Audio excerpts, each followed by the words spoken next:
కాళేశ్వరం ప్రాజెక్టులో అవకతవకలపై విచారణ చేస్తున్న కమిషన్ మాజీ సీఎం కేసీఆర్ కు నోటీసులు జారీ చేసింది. కేసీఆర్ తో పాటు హరీష్ రావు, ఈటెల రాజేందర్ కు నోటీసులు అందించినట్లు సమాచారం. 15 రోజుల్లోగా తాము అడిగిన ప్రశ్నలకు సమాధానం ఇవ్వాలని కమిషన్ కోరింది.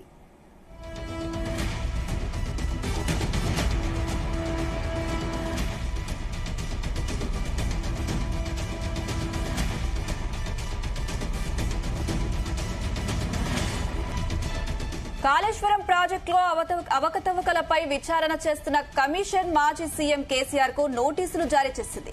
కేసీఆర్ తో పాటు హరీష్ రావు, ఈటెల రాజేందర్ కు నోటీసులు అందించినట్టు సమాచారం.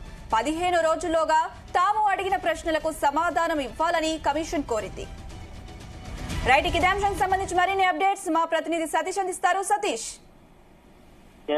అనుష, కాళేశ్వరం ప్రాజెక్టు పై ఒకవైపు పీసీ ఘోష్ విచారణ కూడా దాదాపు కొలిక్కొచ్చింది. ఈ నేపథ్యంలోనే వచ్చే వారంలో కమిషన్ తన నివేదికను కూడా ప్రభుత్వానికి సమర్పించనుంది. మరి విచారణ పూర్తి చేసిన కమిషన్ దాదాపు 400 పేజీల రిపోర్టు కూడా సిద్ధం చేసినట్టుగా తెలుస్తా ఉంది. కాళేశ్వరం ప్రాజెక్టు సంబంధించి ప్రతిపాదనల దశ నుంచి ఇటు మేడిగడ్డ పిల్లల కుంగుబాటు ఏదైతే ఉందో, పిల్లర్ నెంబర్ 7, 21, 23 సంబంధించి కూడా ఈ పిల్లల కుంగుబాటు సంబంధించిన తర్వాత మరి 2023 డిసెంబర్ వరకు జరిగినటువంటి ప్రతి అంశాన్ని కూడా రికార్డ్ చేశారు ఇటు విచారణ కమిటీ. ఇటు నిర్మాణ పూర్తి చేసుకున్న తర్వాత ఈ ప్రాజెక్టులో కీలకంగా వివరించినటువంటి ఆనాటి సీఎం అంటే మాజీ సీఎం ఉన్నటువంటి కేసీఆర్, మాజీ మంత్రి హరీష్ రావు, ఈటెల రాజేందర్ కు సంబంధించి కూడా బహిరంగ విచారణ చేస్తున్నట్టుగా తెలుస్తా ఉంది. మరి దీనికి సంబంధించి కూడా ఇప్పటికే ఇటు వీరికి సంబంధించి కూడా నోటీసులు కూడా ఇష్యూ చేశారు. మరి కాళేశ్వరం ప్రాజెక్టులో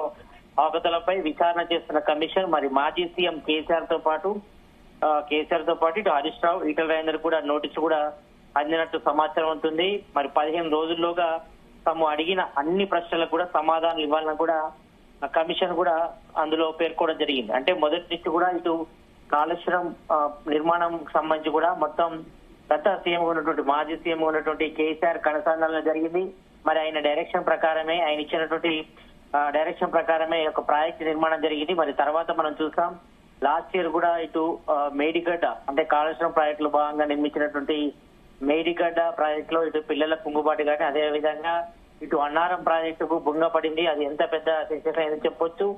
అది జరగడంతో తర్వాత ఒక్కసారిగా గవర్నమెంట్ చేంజ్ అని చెప్పుకోవచ్చు. ఎందుకంటే ఆ సంఘటన తర్వాత మరి ఎలక్షన్స్ వచ్చాయి. ఎలక్షన్స్ వచ్చిన తర్వాత అది కాంగ్రెస్ కు కొంత పాజిటివ్ గా మారింది. ఈ నేపథ్యంలో మరి ఇప్పటికే ఇటు కాళేశ్వరం ప్రాజెక్టు సంబంధించి కూడా మరి చాలా వరకు పెద్ద ఎత్తున అవకతవకలు జరిగాయి. పెద్ద ఎత్తున కూడా డబ్బులు చేతులు మారాయి. 1000 కోట్లు కూడా దుర్వినియోగం అయిన కూడా ఆరోపణలు ఉన్నాయి. మరి ఈ నేపథ్యంలోనే మరి తెలంగాణలో కాంగ్రెస్ గవర్నమెంట్ ఏర్పడిన తర్వాత సీఎం రేవంత్ రెడ్డి కూడా మరి ప్రత్యేకంగా కమిషన్ కూడా ఏర్పాటు చేయడం జరిగింది. మరి ఇప్పటికే ఇటు కేంద్రం సంబంధించిన రిపోర్ట్ కూడా అందింది. మరి ఈ నేపథ్యంలో ఇటు రిటైర్డ్ జస్టిస్ ఆధ్వర్యంలో కూడా కమిషన్ కూడా ఏర్పాటు చేయింది. మరి పీసీ ఘోష్ నేతృత్వంలో కూడా కమిటీ కూడా పలుమార్లు ఇప్పటికే విచారణ కూడా చేపట్టింది. మరి దీనికి సంబంధించి కూడా 2023 డిసెంబర్ వరకు కూడా జరిగిన ప్రతి అంశాన్ని కూడా రికార్డులో పూర్తి చేయడం జరిగింది. మరి నిర్మాణం పూర్తి చేసుకునే ప్రాజెక్ట్ లో కీలకంగా అప్పుడు సీఎం ఉన్నటువంటి కేసీఆర్ తో పాటు మరి మాజీ మంత్రి హరీష్ రావు అప్పుడు నీటిపారుదల శాఖ మంత్రిగా ఆయన ఉన్నారు. మరి అంతకుముందు ఈటెల రాజేందర్ కూడా పనిచేస్తారు కాబట్టి మరి ఈ నేపథ్యంలో ఈ ముగ్గురి కన్సర్న్లోనే ఇక కాళేశ్వరం ప్రాజెక్ట్ నిర్మాణం కూడా జరిగింది కాబట్టి మరి ఈ నేపథ్యంలోనే తొలుత వీరికి క్రాస్ ఎగ్జామినేషన్ కోసం మరి కమిషన్ పిలుస్తుందనిగా భావించినప్పటికీ మరి రిటర్న్ ఎగ్జైట్మెంట్ తీసుకునే అవకాశం ఉన్నట్టుగా తెలుస్తోంది. మరి ఈ రిపోర్ట్ లో ఇప్పటికే ఇటు విజిలెన్స్, ఎన్డీఎస్ ఏ నివేదికను కూడా కేవలం రిఫరెన్స్ లకు మాత్రమే పరిగణించినట్టుగా తెలుస్తా ఉంది. మరి కమిషన్ స్వతంత్రంగా దర్యాప్తు చేసిన వివరాలే ఈ రిపోర్ట్ లో చాలా కీలకంగా ఉండనున్నాయి. కాబట్టి 1,00,000 కోట్లతో నిర్మించినటువంటి ఈ కాళేశ్వరం ప్రాజెక్ట్ లో మొదటి నుంచి జరిగిన అన్ని విషయాలు కూడా ప్రజెంట్ రిపోర్ట్ లో కూడా స్పష్టం చేసినట్టు తెలుస్తుంది. మరి మేడిగడ్డ ప్రాజెక్టు కుంగడంతో మరి 2024 మార్చి 12 కూడా జస్టిస్ పినాకి చంద్ర ఘోష్ నేతృత్వంలో కూడా కమిషన్ కూడా రాష్ట్ర ప్రభుత్వం ఏర్పాటు చేసింది. మరి 14 నెలల పాటు విచారణ కూడా కొనసాగుతుంది. మరి ఇప్పటికే ఇటు రిటైర్డ్ ఇంజనీర్లతో పాటు మరి ఆ కాళేశ్వరం ప్రాజెక్టు నిర్మాణంలో పాల్పంచుకున్నటువంటి ప్రతి ఒక్కరిని కూడా విచారణ చేశారు. మరి దానికి సంబంధించిన ఫైళ్లు కూడా తీసుకురావడం జరిగింది. దాదాపు 6 సార్లు కమిషన్ గడువును కూడా సర్కారు పొడిగించింది. మరి మొదట 100 రోజుల్లోనే ఈ యొక్క 2024 జూన్ 20 వరకు రిపోర్ట్ ఇవ్వాలని కూడా గడువు విధించింది. మరి ఈ మధ్య కాలంలో మరోసారి కూడా గడువును ఈ నెల 31 వరకు కూడా పొడిగించింది రాష్ట్ర ప్రభుత్వం. మరి కాళేశ్వరం ప్రాజెక్టు డిజైన్ సంబంధించి డ్రాయింగ్లు, అదేవిధంగా బ్యారేజీల స్థలాల మార్పులో కూడా గత ప్రభుత్వ పెద్దల ప్రమేయం ఉన్నట్టు కూడా కమిషన్ క్రాస్ ఎగ్జామినేషన్ లో తేలింది. మరి కొందరు ఇంజనీర్లు అభ్యర్థులు చెప్పినా ఒత్తిడి తెచ్చి మరి ఫైళ్లను ఆమోదించినట్టుగా అధికారులు కమిషన్ కూడా వెల్లడించారు. అంటే ఇదంతా కూడా మొత్తం గత సీఎం ఉన్నటువంటి మాజీ సీఎం కేసీఆర్ కనసాలలో జరిగింది. ఆయన డైరెక్షన్ లోనే ఇదంతా జరిగిందని కూడా ఆరోపణలు ఉన్నాయి. మరోవైపు ఇటు క్షేత్రస్థాయిలో ఇంజనీర్లకు కూడా ఒక విషయం చెప్పి, పై స్థాయి ఇంజనీర్లకు మరో విషయం చెప్పి గందరగోళం సృష్టించారని, మరి తమకు నచ్చినట్టుగానే బ్యారేజ్లు, డిజైన్లు కానీ, డ్రాయింగ్లు కానీ, నిర్మాణ ప్రాంతాలు కానీ మార్చుకున్నారని కూడా కమిషన్ దృష్టికి తెచ్చారు. మరి ఇక పనులు పూర్తి కాకుండానే వర్క్ కంప్లీటేషన్ సర్టిఫికెట్లు జారీ చేయడంతో పాటు అదేవిధంగా కొన్ని పనులు చేయకుండానే చేసినట్లు చూపడం, నిర్వహణ చేయాల్సినటువంటి బాధ్యత ఏజెన్సీ ఉన్నప్పటికీ కూడా పట్టించకపోవడం వంటి ప్రధాన అంశాలను కూడా ఇటు కమిషన్ దృష్టికి కూడా వచ్చాయి. మరి బ్యారేజ్ నిర్మాణం పూర్తి కాకుండా కూడా డిఫెక్ట్ లయబిలిటీ పీరియడ్ ప్రారంభమైందని కూడా సర్టిఫికేట్ ఇవ్వడం వంటి నిబంధనల ఉల్లంఘనలు కూడా కమిషన్ గుర్తించింది. విచారణలో భాగంగా మరి కాళేశ్వరం ప్రాజెక్టు అంచనాలను అడ్డగోలుగా పెంచినట్టు కూడా కమిషన్ బహిరంగ విచారణలు కూడా అధికారులు కూడా వెల్లడించారు. మరి ఈ ఎంక్వైరీలు కూడా ఇటు తుమ్మిడి హెట్టి వద్ద ఇటు ప్రాణహిత చేవేల ప్రాజెక్టును కూడా 37,500 కోట్లతో నిర్మిస్తే 6 లక్షల ఎకరాలకు నీరందేదని, కానీ రీ ఇంజనీరింగ్ డిజైనింగ్ పేరుతో కాళేశ్వరం ప్రాజెక్టు అంచనా వ్యయాన్ని కూడా 1,47,00,000 కూడా పెంచినట్టు కూడా కమిషన్ అధికారులు కూడా నివేదించారు. మరి కాళేశ్వరం ప్రాజెక్టు సంబంధించి కూడా computer and auditor general CAG కూడా లేవనెత్తిన అంశాలు కూడా విజిలెన్స్, ఎన్డీఏసీ రిపోర్టులు కూడా పరిశీలించింది. మరి వాటికి సంబంధించి కూడా రిఫరెన్స్ కూడా తీసుకున్నట్టు తెలుస్తోంది. మరి ఇప్పటికే ఇటు బ్యారేజీ, పంపు సెట్ల హౌజుల నిర్మాణంలో కూడా భారీ అవకతవకలు జరిగాయి. మరి పెద్ద ఎత్తున కూడా డబ్బులు చేతిమన్నాయి. మరి జరిగాయని కూడా కమిషన్ దృష్టికి వచ్చింది. మరి పంప్ హౌస్ మోటార్లు కూడా 1,000 కోట్ల రూపాయల అవినీతి జరిగినట్టు కూడా కంప్లైంట్ కూడా వచ్చాయి. మరి ఈ నేపథ్యంలోనే ఇప్పుడు ప్రధానంగా ఇటు కాళేశ్వరం ప్రాజెక్టు సంబంధించిన కమిషన్ కూడా మరి 15 రోజులుగా తమ అడిగిన అన్ని ప్రశ్నలకు సమాధానాలు ఇవ్వాలని, అంటే లిఖిత పూర్వకంగా ఇవ్వాలని కూడా మరి కమిషన్ కూడా పేర్కొంది. మరి దీనిపై ఇటు కేసీఆర్ గాని, హరీష్ రావు గాని, ఈటెల రాజేందర్ గాని ఏ విధంగా స్పందిస్తారనేది కూడా ప్రజెంట్ అయితే మాత్రం ఆసక్తికి నెలకొందని చెప్పుకోవచ్చు.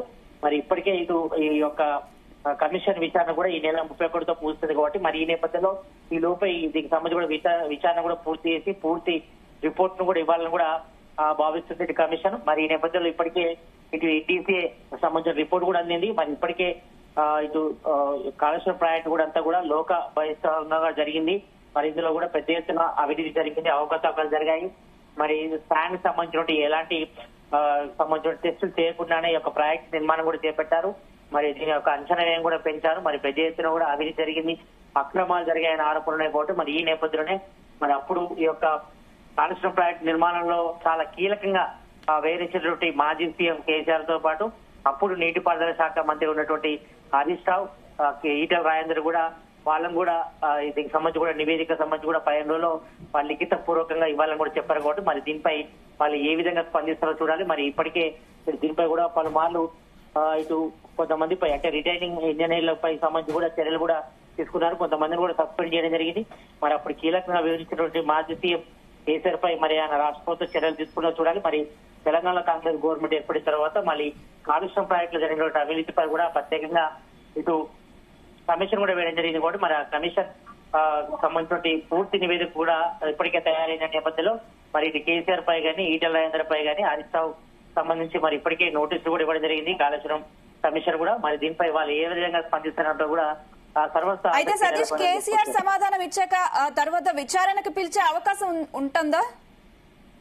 తప్పకుండా, ఎందుకంటే 15 రోజులుగా తాము అడిగిన అన్ని ప్రశ్నలు కూడా సమాధానం ఇవ్వాలని కూడా కమిషన్ తన నోటీసులో కూడా పేర్కొంది కాబట్టి మరి దీనిపై కూడా ఒకవేళ కమిషన్ సంతృప్తి చెందకపోతే మాత్రం డైరెక్ట్ గా ఫేస్ టు ఫేస్ గా మరి మాజీ సీఎం కేసీఆర్ కూడా విచారణకు కూడా హాజరు కావాల్సి ఉంటది. ఎందుకంటే ఎవరికి కూడా మినహాయింపు లేదు ఇందులో. ఇక్కడ పెద్ద ఎత్తున కూడా అవినీతి జరిగింది. మరి ఈ యొక్క అంచనా వ్యయం కూడా చాలా వరకు విపరీతంగా పెంచారు. ఫస్ట్ అయితే మాత్రం 80,000 కోట్లే అనుకున్నారు కాళేశ్వరం ప్రాజెక్టు నిర్మాణం, తర్వాత 1,00,000 కోట్ల పైగా ఎస్టిమేషన్ కూడా జారీ అయింది కాబట్టి మరి ఈ నేపథ్యంలో పెద్ద ఎత్తున కూడా 1,000 కోట్లు కూడా చేతులు మారాయి, పెద్ద ఎత్తున అవినీతి అక్రమాలు జరిగాయి. దీని మీద కూడా పెద్ద ఎత్తున కూడా ఆరోపణలు వచ్చాయి కాబట్టి ఈ నేపథ్యంలోనే మరి త్వరలోనే మరి అందులో చాలా కీలకంగా వివరించినటువంటి మరి అప్పుడు కేసీఆర్ కనసాగాలని కూడా కాళేశ్వరం ప్రాజెక్టు రూపుదిద్దుకుంది. మరి ప్రాజెక్టు నిర్మాణం కూడా పూర్తయింది కాబట్టి మరి ఈ నేపథ్యంలోనే మరి అప్పుడు కీలకంగా వివరించారు కాబట్టి మరి కేసీఆర్ చెప్తేనే తమ చేస్తామని కూడా కొంతమంది స్టేట్మెంట్ కూడా ఇవ్వడం జరిగింది కాళేశ్వరం కమిషన్. కాబట్టి మరి ఈ నేపథ్యంలో మరి యొక్క 15 రోజులలోపు కూడా గడువు ఇచ్చారు. ఈ గడువులోపు ఇటు కేసీఆర్ గానీ, ఈటెల రాజేందర్ గానీ, హరీష్ రావు గానీ మరి ఏం సమాధానం చెప్తారో చూడాలి.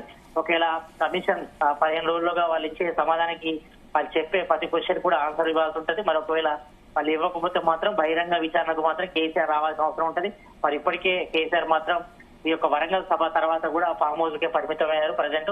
మరి తర్వాత మరి ఆయన విచారణకు హాజరవుతారా లేదా, లేకపోతే ఇదంతా కోర్టు పరిధిలోకి వెళ్తుందో చూడాలి. మరి ప్రజెంట్ అయితే మాత్రం ఇటు పీసీ ఘోష్ నేతృత్వంలోని కాళేశ్వరం కమిషన్ కూడా చాలా పగడ్బందీగా ఇటు విచారణ అయితే చేయబడుతుంది. మరి ఎవరిని మినహాయించకుండా ఇప్పటి వరకైతే మాత్రం రిటైర్డ్ ఇంజనీర్లు కానీ, ఆ కాళేశ్వరం ప్రాజెక్టులు ఎవరైతే భాగస్వామ్యం చేసుకున్నారో ఈ ఏజెంట్లు కానీ, అదే విధంగా దానికి సంబంధించిన ప్రాజెక్ట్ నిర్మాణంలో పాల్పంచుకుని డిజైనర్ కానీ, తర్వాత దానికి సంబంధించిన ప్రతి ఒక్కరిని కూడా విచారణ చేస్తారు. మరి లాస్ట్ గా చివరి దశకు వచ్చింది మరి విచారణ. మరి ప్రజల మాత్రం కేసీఆర్ కానీ, ఇటు హరీష్ రావుకు, ఈటెల రాజేందర్ కూడా గడువిచ్చారు. మరి 15 రోజులలోపు తమ అడిగిన అన్ని ప్రశ్నలకు సమాధానం చెప్పాలంటున్నారు. మరి వాళ్ళు లిఖిత పూర్వకంగా ఇస్తారా, లేకపోతే డైరెక్ట్ ఫేస్ టు ఫేస్ కలుస్తారా చూడాలి. ఒకవేళ వారి ఇచ్చే రిపోర్టు మరి ఒక సంతృప్తికరంగా చేయకపోతే మాత్రం వాళ్ళు కమిషన్ ముందు అయితే విచారణకు హాజరు కావాల్సి ఉంటుంది. మరి దీనిపై ఏ నిర్ణయం తీసుకుంటారని కూడా త్వరలో తేలే అవకాశం అయితే కనిపిస్తుంది. Anusha. Right Satish, thank you.